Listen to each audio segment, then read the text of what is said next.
As we turn now to the latest in Israel and the occupied territories, Israeli commandos have boarded and seized a Gaza-bound aid ship of Jewish activists just miles off the Gaza coast. The activists were attempting to deliver a symbolic load of medicine, a water-purifying kit, and other humanitarian aid to the Gaza Strip. The Jewish boat to Gaza was the latest attempt to break the blockade since Israel's deadly attack on an aid flotilla in May. The aid efforts for Gaza come just days after a high-level UN probe recommended the prosecution of Israeli officials for the May 31st attack on the flotilla. The developments also come as Israel escalates its hold over the occupied territories in the West Bank. Jewish settlers resumed building settlements Monday, one day after Israel refused to extend its partial freeze on settlement expansion. The U.S. had quietly lobbied for the extension, and Palestinians had threatened to walk away from peace talks if settlement building resumed. We're joined now by two guests. Fatima Mohammadi is a Chicago-based attorney who was aboard the Mavi Marmara when it was attacked by the Israeli military. She was detained and held in an Israeli prison for 2 days.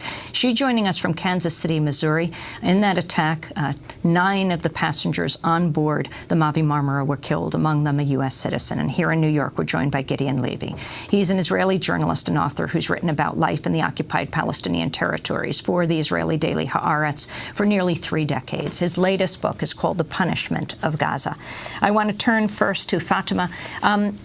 This report that's come out of the UN Human Rights Council recommending prosecution of the Israeli military for what it did on the Mavi Marmara. Your response. You were on board that ship. Describe it. I was on board the Mavi Marmara, was on deck for a majority of the attack until having to assist a cameraman who had been shot twice in the arm downstairs.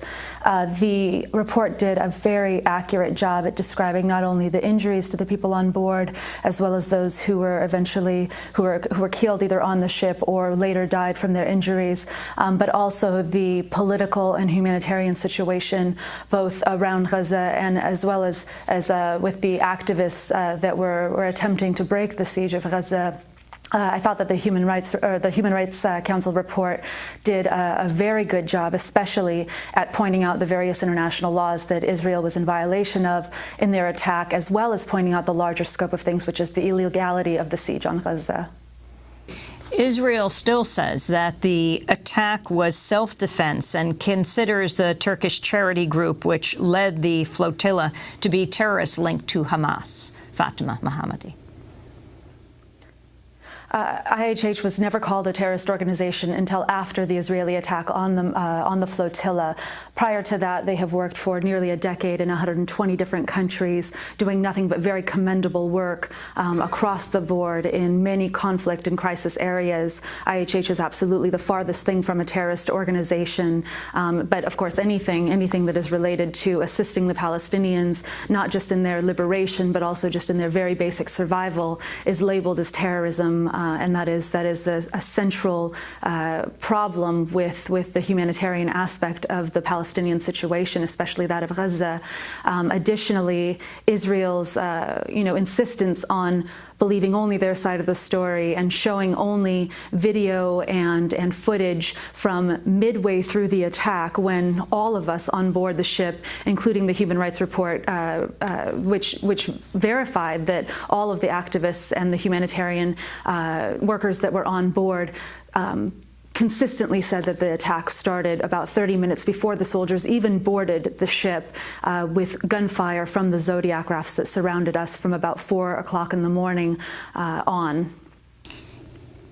Gideon Levy, you're an Israeli journalist. You've now written the book, The Punishment of Gaza. You've written extensively about Gaza, reported from there.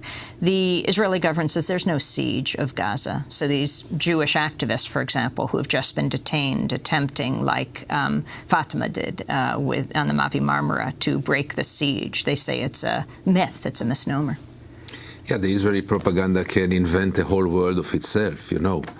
Gaza is under siege. Gaza is still the biggest prison on earth. The fact is that there is no movement out of Gaza. Almost no one can get out of Gaza. The fact that no goods can be taken out of Gaza. Gaza is a siege. It was a siege before, but the guards were sitting inside. After the evacuation, the guards, for their own convenience, decided to get out of this prison, but it remained remains the biggest prison on earth. Nobody can contradict it, even not the Israeli propaganda. You're a Jewish journalist. What is the response of the Israeli Jewish community to your reporting, to how you're describing it? It differs. I am an alternative voice. I don't stand for the majority, for sure not. And the majority loves to hate me. I mean, it's not very pleasant to be a Gideon Levy in Israel today. But in the same time, there is also quite an audience, quite a readership who sees different eye to eye with me. And with all my modesty, I get also very warm reactions. But no doubt that the other ones are the majority. Fatima Mohammadi, the U.S. slammed the UN probe of the flotilla raid. They said, we are concerned by the report's unbalanced language, tone, and conclusions. That was U.S. Ambassador Eileen Donoghue at the UN Human Rights Council. Well, Ms. Goodman, it's really difficult for any report, I think, to give a completely unbiased portrayal of what happened or what is happening inside of Gaza, especially given the fact that the Israelis will not participate and refuse to participate in multiple requests for investigation. In fact, this panel of investigators sent from the UN were refused entry into Israel and refused the opportunity to speak with the soldiers and with those who were involved in the massacre on the flotilla. They were, in fact, turned away. So the only investigation that they were able to conduct after multiple requests that were denied by the Israelis was by the Jordanian and Turkish officials, as well as with IHH representatives and with the eyewitnesses and the participants on the flotilla. Israel consistently denies participation in any sort of an international or unbiased or unpolitical investigation of its tactics. And essentially, I mean, I think that speaks very clearly to their guilt, essentially, because they will refuse to participate at any time, and they'll only participate in a I guess, investigation that they themselves conduct and want to propagate to the rest of the world. Gideon Levy, do you think the Israeli population, the Israeli government, will view the flotilla differently, the one now, the aid ship that is of Jewish activists, than the Turkish flotilla? Unfortunately not. I mean, the brainwash system works like this, that anyone who dares to criticize Israel or anyone who wants to help Gaza, to help the people in Gaza, is immediately labeled as anti-Semitic, and it might even be the Jewish activists.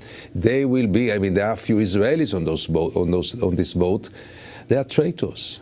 And the resumption of the building of the settlements in the West Bank, the effects of this and what this will mean? This is the best way to judge the real intentions of Israel, the real intentions of Prime Minister Benjamin Netanyahu.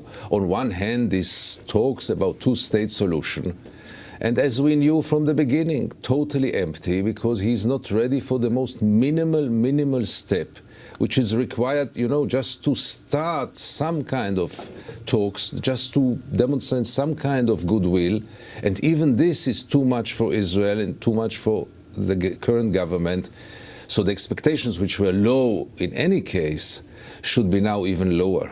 The New York Times says Israel's Foreign Ministry, Yossi Levy, suggested one of the activists on board the ship of Jewish activists, Yonatan Shapira, is a former pilot in Israel's Air Force, has joined the ranks of Hamas. The official also said the 82-year-old Holocaust survivor on board has probably not learned anything from the terrible past. Your response? Here you get it. That's the Israeli propaganda. Instead of asking ourselves what is wrong with what we are doing, we are immediately blaming anyone who dares to criticize or who dares to do anything on a humanitarian basis. Yonatan Shapira is an Israeli patriot. He's a refusnik, and he's a real Israeli patriot, much more than all the right-wingers in Israel. That's all we have time for now, but we'll do a post show with you and we'll put it online. Fatima Mohammadi, thank you so much for being with us. She was aboard the Mavi Marmara, a Chicago-based attorney, and Gideon Levy, his latest book, The Punishment of Gaza. This is Democracy Now! I'm Amy Goodman. Thanks for joining us.